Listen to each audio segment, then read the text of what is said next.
Qu'est-ce qui fait qu'une femme qui semble tout avoir, qui est intelligente, indépendante et qui n'a besoin de personne, s'arrête soudainement et regarde un homme qui n'est peut-être pas le plus bruyant, ni le plus riche, ni le plus beau de la pièce? Qu'est-ce qui, dans le silence d'une interaction, dans un regard échangé, dans une absence de mots, crée une connexion si profonde qu'elle en est presque déstabilisante? Ce n'est pas un mystère magique, c'est une science invisible, une danse énergétique que la plupart des hommes ignorent complètement. Ils s'épuisent à courir dans la mauvaise direction, à construire une façade impressionnante là où elles ne cherchent qu'à entrevoir l'âme de la maison. Ils polissent l'armure, alors qu'elle est fascinée par la lueur qui filtre à travers les failles. Ce que je vais te partager aujourd'hui n'est pas une liste de techniques de séduction. C'est une invitation à un voyage intérieur. Un voyage pour déterrer et révéler les trésors que tu possèdes déjà, mais que tu as appris à cacher sous des couches de peur, de doute et de fausses croyances sur ce que signifie être un homme. Ce sont ces choses, ces qualités silencieuses, ces vibrations subtiles, qui parlent un langage que son cœur comprend instinctivement, un langage qu'elle ne nommera peut-être jamais, mais qu'elle reconnaîtra au premier instant. Et si tu écoutes vraiment, pas seulement avec tes oreilles, mais avec tout ton être, tu ne vas pas apprendre à avoir une femme, tu vas comprendre comment devenir l'homme avec qui une femme désire profondément être.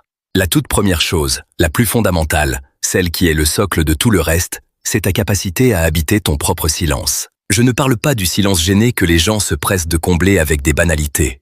Non, je parle d'un silence qui est plein, un silence qui est lourd de présence. Un homme qui est à l'aise dans son propre silence est un roi dans son propre royaume. Quand tu es assis en face d'elle et qu'un silence s'installe, que fais-tu? Est-ce que ton rythme cardiaque s'accélère? Est-ce que ton cerveau se met à tourner à 1000 à l'heure pour trouver la prochaine chose intelligente, drôle ou impressionnante à dire? Si c'est le cas, elle le sent. Elle sent ta nervosité, ton besoin de validation, ton inconfort. Et cet inconfort devient le sien. L'attraction ne peut pas naître dans l'inconfort. Mais l'homme qui habite son silence, c'est autre chose. C'est un homme qui, lorsque le silence s'installe, ne change pas. Son énergie ne fluctue pas. Il continue de la regarder avec la même intensité calme. Il respire profondément. Il est là, totalement là. Ce silence n'est pas vide. Il est rempli de tout ce qui n'a pas besoin d'être dit. Il communique. Je suis bien avec moi-même. Je n'ai pas besoin de ta réaction ou de tes mots pour me sentir exister. Ma présence suffit. C'est d'une puissance dévastatrice. Pour une femme qui vit souvent dans un monde de bruit, de surstimulation et d'attente sociale, rencontrer un homme qui est une oasis de calme est profondément apaisant. C'est comme trouver un port dans la tempête. Son système nerveux se détend en ta présence. Elle n'a pas besoin de performer, elle n'a pas besoin de remplir les blancs. Elle peut simplement être. Et dans cet espace de simple être que tu crées par ton calme, elle commence à te voir vraiment. Pas le personnage que tu essayes de jouer, mais l'homme que tu es. Cette tranquillité intérieure signale une force immense. Elle dit que tu n'es pas effrayé par le vide, que tu as fait face à tes propres démons. Et un homme en paix avec lui-même est un homme avec qui elle peut imaginer un avenir, car il ne cherchera pas à ce qu'elle comble ses propres vides intérieurs. Il n'est pas un mendiant émotionnel déguisé en prince. Il est un empereur silencieux. Et ça, aucune femme ne le dira avec des mots, mais son corps, son âme, tout en elle y répondra. La deuxième force d'attraction, subtile mais incroyablement puissante, est la directionnalité de ta vie. Attention, je ne parle pas d'avoir un plan de carrière sur 5 ans affiché sur ton mur. Je parle de quelque chose de beaucoup plus profond. Je parle de la sensation palpable que tu vas quelque part. Qu'il y a une mission, une passion, une quête qui t'anime, et que cette quête est plus grande que la recherche d'une partenaire. Un homme qui dérive dans la vie, attendant que le vent le pousse dans une direction ou une autre, est comme un navire sans gouvernail. Il peut être agréable, gentil, intéressant, mais il n'inspire pas la sécurité. Une femme sur un plan instinctif et primal cherche un homme qui peut naviguer.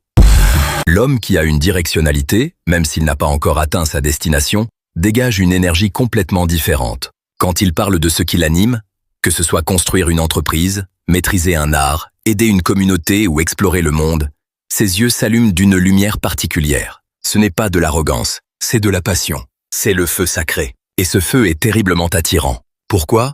Parce qu'il communique plusieurs choses essentielles. Premièrement, il montre que ton bonheur et ton estime de toi ne dépendent pas d'elle. Tu avais une vie, une mission, avant de la rencontrer, et tu continueras de l'avoir. Cela la libère d'un poids énorme, celui d'être ta seule source de bonheur. Elle peut alors entrer dans ta vie non pas pour te sauver ou te compléter, mais pour partager un voyage avec toi. Deuxièmement, cela crée un défi sain.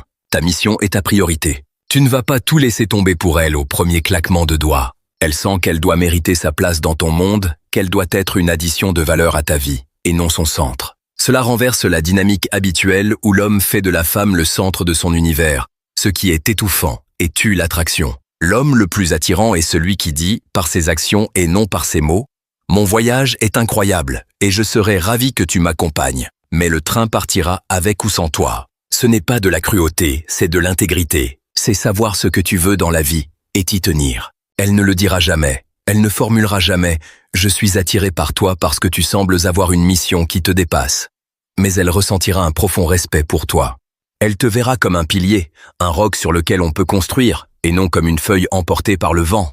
Vient ensuite la troisième qualité, une qualité qui est souvent mal comprise et redoutée par beaucoup d'hommes, la vulnérabilité maîtrisée. La société a appris aux hommes que la vulnérabilité est une faiblesse. Montrer ses doutes, ses peurs, ses blessures, c'est être moins homme. C'est une erreur tragique. Il y a une différence fondamentale entre la vulnérabilité flaque d'eau et la vulnérabilité diamant. La vulnérabilité flaque d'eau, c'est l'homme qui se déverse sur une femme, qui fait d'elle sa thérapeute, qui se plaint de sa vie et qui cherche sa pitié. C'est repoussant. C'est un fardeau. Mais la vulnérabilité diamant, c'est l'une des choses les plus courageuses et les plus attirantes qu'un homme puisse montrer. Oh, c'est quoi la vulnérabilité diamant? C'est la force d'être honnête sur tes imperfections, sans en être la victime. C'est l'homme qui peut dire « J'ai lutté avec ça dans mon passé et voici ce que j'ai appris ». Ou « Cette situation me rend un peu nerveux, mais je vais y faire face ». Ou encore « Je ne sais pas tout, mais je suis prêt à apprendre ». Vois-tu la nuance? Ce n'est pas une plainte, c'est un rapport de force. C'est dire « Je suis humain, je suis imparfait, j'ai des failles, mais je ne suis pas brisé, je suis en construction, et je n'ai pas peur de te montrer les échafaudages ».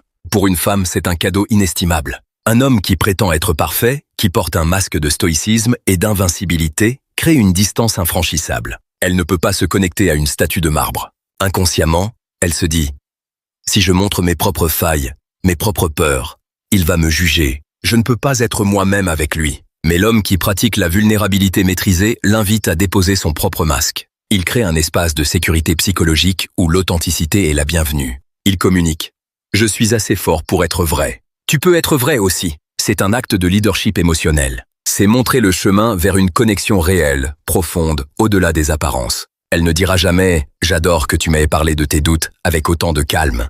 Mais elle se sentira connectée à toi à un niveau que peu d'hommes atteindront jamais. Elle sentira qu'elle peut te faire confiance, non pas parce que tu es parfait, mais parce que tu es assez courageux pour ne pas prétendre l'être. La quatrième force invisible est ce que j'appelle la non-réactivité. Notre monde est conçu pour nous faire réagir. Une notification sur le téléphone, une critique dans un commentaire, un regard de travers dans la rue, une pique lancée par un collègue. La plupart des gens sont comme des marionnettes dont les ficelles sont tirées par des événements extérieurs. Ils sont constamment en réaction. L'homme non réactif est différent. Il a développé un espace entre le stimulus et sa réponse. Imagine cette scène. Vous êtes en plein débat et elle dit quelque chose qui te pique, qui te semble injuste ou qui remet en question ton intelligence. L'homme réactif va immédiatement monter au créneau. Il va se défendre, contre-attaquer, élever la voix. Il va mordre à l'hameçon. Il est entré dans le drame. L'attraction vient de mourir. L'homme non réactif, lui, va recevoir la pique. Il va peut-être sentir une pointe d'agacement ou de blessure, mais il ne va pas réagir. Il va prendre une respiration. Il va la regarder, peut-être avec un léger sourire, et dire quelque chose comme « C'est une vision intéressante. Dis-moi plus sur pourquoi tu vois les choses comme ça. » Ou bien il va simplement rester silencieux, laissant le commentaire flotter dans l'air et mourir de sa belle mort. Qu'est-ce que cela communique? Une force monumentale. Cela montre que son état émotionnel ne dépend pas de l'approbation ou de la critique des autres. Son estime de lui est ancrée à l'intérieur, pas à l'extérieur. Il est le capitaine de son propre navire émotionnel. Il ne se laisse pas balloter par les vagues de l'opinion des autres. Pour une femme, c'est le summum de la sécurité. Elle sent qu'elle peut être elle-même, qu'elle peut avoir ses propres opinions, même si elles sont en désaccord avec les tiennes, sans craindre de déclencher une guerre. Elle sent qu'elle peut avoir une mauvaise journée, être de mauvaise humeur, sans que cela ne fasse chavirer ton propre bateau. Elle peut tester tes limites, consciemment ou non, et voir qu'elles sont solides comme le roc. Un homme qui n'est pas facilement déstabilisé est un homme sur qui on peut compter. C'est un refuge. Elle ne le verbalisera pas comme « sa non-réactivité me plaît », mais elle se sentira incroyablement en sécurité et détendue avec toi. Et comme je l'ai dit, elle peut tester tes limites, consciemment ou non, et voir qu'elles sont solides comme le roc. Un homme qui n'est pas facilement déstabilisé est un homme sur qui on peut compter. C'est un refuge. Elle ne le verbalisera pas comme « sa non-réactivité me plaît », mais elle se sentira incroyablement en sécurité et détendue avec toi. Et comme je l'ai dit, L'attraction naît toujours de la détente, jamais de la tension. La cinquième qualité secrète est l'art de l'écoute profonde. Et quand je dis écoute, je ne parle pas de la technique de l'écoute active que l'on apprend dans les séminaires d'entreprise, où tu hoches la tête et tu reformules ces dernières phrases comme un perroquet. C'est mécanique, c'est faux, et une femme le détecte à des kilomètres. L'écoute profonde est un état d'être. C'est offrir à quelqu'un le cadeau le plus rare au monde. Ta présence totale et sans jugement. Par IT, l'attraction naît toujours de la détente, jamais de la tension. La cinquième qualité secrète est l'art de l'écoute profonde. Et quand je dis écoute, je ne parle pas de la technique de l'écoute active que l'on apprend dans les séminaires d'entreprise, où tu hoches la tête et tu reformules ces dernières phrases comme un perroquet. C'est mécanique, c'est faux, et une femme le détecte à des kilomètres. L'écoute profonde est un état d'être. C'est offrir à quelqu'un le cadeau le plus rare au monde. Ta présence totale et sans jugement. Si, quand elle te parle de sa journée, de ses espoirs, de ses frustrations, où est ton esprit? Est-ce que tu es déjà en train de préparer ta réponse? Est-ce que tu cherches une solution à son problème? Est-ce que tu penses à une histoire similaire qui t'est arrivée pour pouvoir la raconter? Si oui, tu n'écoutes pas. Tu attends ton tour de parler. L'écoute profonde, c'est faire taire ce monologue intérieur. C'est te concentrer non seulement sur ces mots, mais sur les émotions qui se cachent derrière les mots. C'est remarquer la légère hésitation dans sa voix quand elle parle de son patron, le scintillement dans ses yeux quand elle mentionne son projet passion, la tension dans ses épaules quand elle évoque un conflit familial. C'est écouter avec tout ton corps. Ton esprit est silencieux.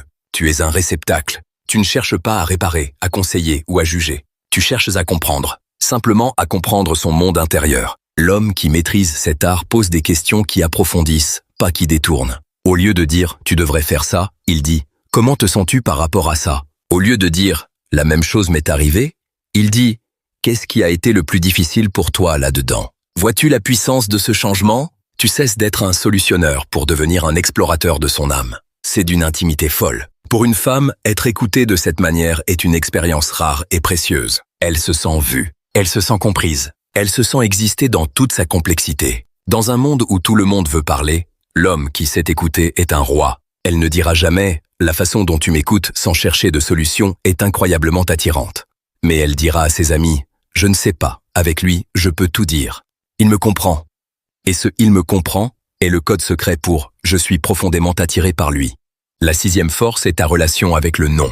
La capacité à dire non calmement et à recevoir un non sans s'effondrer est une marque de maturité et d'estime de soi extraordinaire. La plupart des hommes se situent à deux extrêmes. Il y a le gentil garçon, l'homme qui ne sait pas dire non. Il dit oui à tout pour plaire, pour éviter le conflit, pour être aimé. Il pense que sa gentillesse est son plus grand atout, alors qu'en réalité, c'est son plus grand handicap. Une femme ne peut pas respecter un homme qui n'a pas de colonne vertébrale. Elle ne peut pas se sentir en sécurité avec un homme dont les frontières sont inexistantes, car elle sait, inconsciemment, qu'il ne pourra pas la protéger si le besoin s'en fait sentir. Un homme qui ne sait pas se dire non à lui-même ou aux autres est un homme qui ne se respecte pas. Et si tu ne te respectes pas, comment pourrait-elle te respecter? De l'autre côté, il y a l'homme agressif. Son non est un mur, une attaque. Il l'utilise pour dominer, pour contrôler. C'est de la fragilité déguisée en force. Mais l'homme qui maîtrise l'art du non est différent. Son non n'est pas une agression, c'est une clarification. C'est un acte de respect de soi.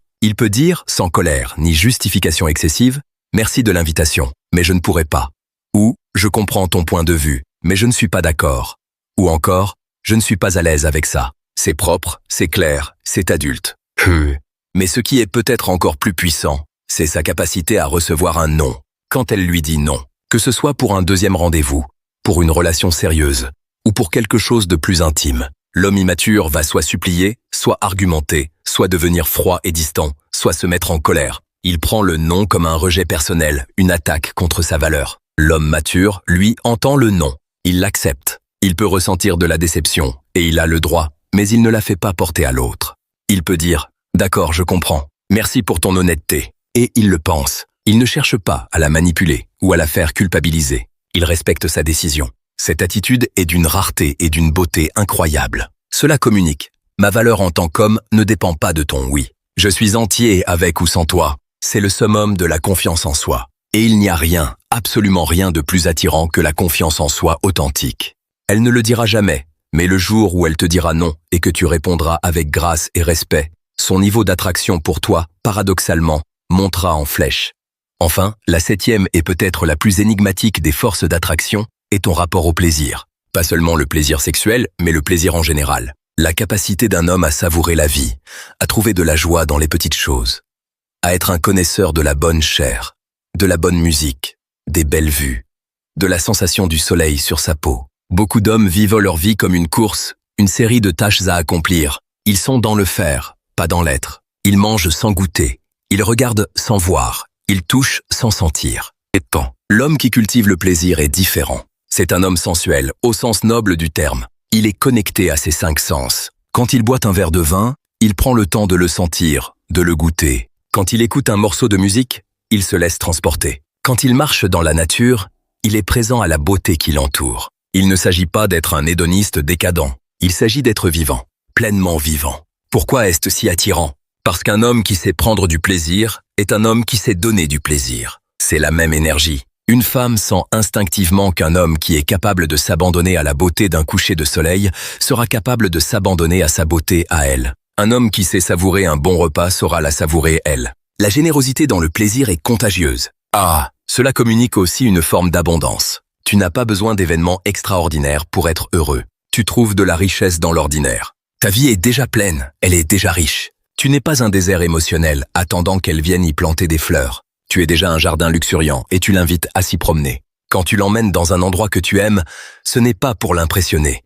C'est pour partager une partie de ton monde, une partie de ce qui te procure de la joie. Tu ne lui offres pas un dîner, tu lui offres une expérience. Tu partages ton plaisir avec elle. Cette capacité à initier, à guider vers le plaisir, est une forme de leadership extrêmement puissante et masculine. C'est dire « fais-moi confiance, laisse-toi aller. Je connais le chemin vers la beauté et la joie. » Une femme désire être guidée vers des états de bien-être et de plaisir. Elle ne dira jamais « j'aime la façon dont tu savoures ton café », mais elle se sentira vivante, vibrante et incroyablement attirée par l'énergie de vie qui émane de toi.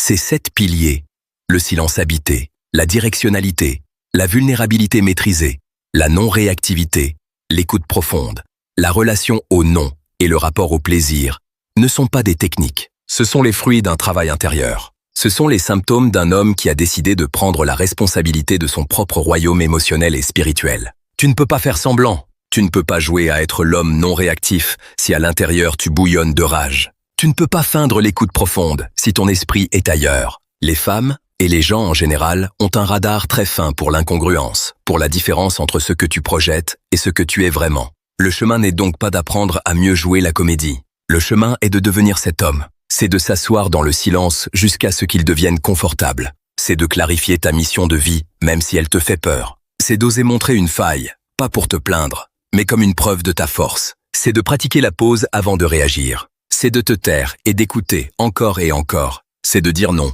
et de survivre. C'est de recevoir un non et de survivre. C'est de trouver la joie dans le simple fait d'être en vie. C'est un travail difficile. C'est le travail d'une vie, mais c'est le seul travail qui compte vraiment. Et l'attraction que tu généreras alors ne sera pas une attraction fragile, basée sur ton apparence, ton statut ou tes talents d'orateur. Ce sera une attraction magnétique, profonde, inébranlable, parce qu'elle ne sera pas attirée par ce que tu fais ou ce que tu as. Elle sera attirée par qui tu es devenu. Et ça, mon ami, c'est la seule chose que personne ne pourra jamais t'enlever.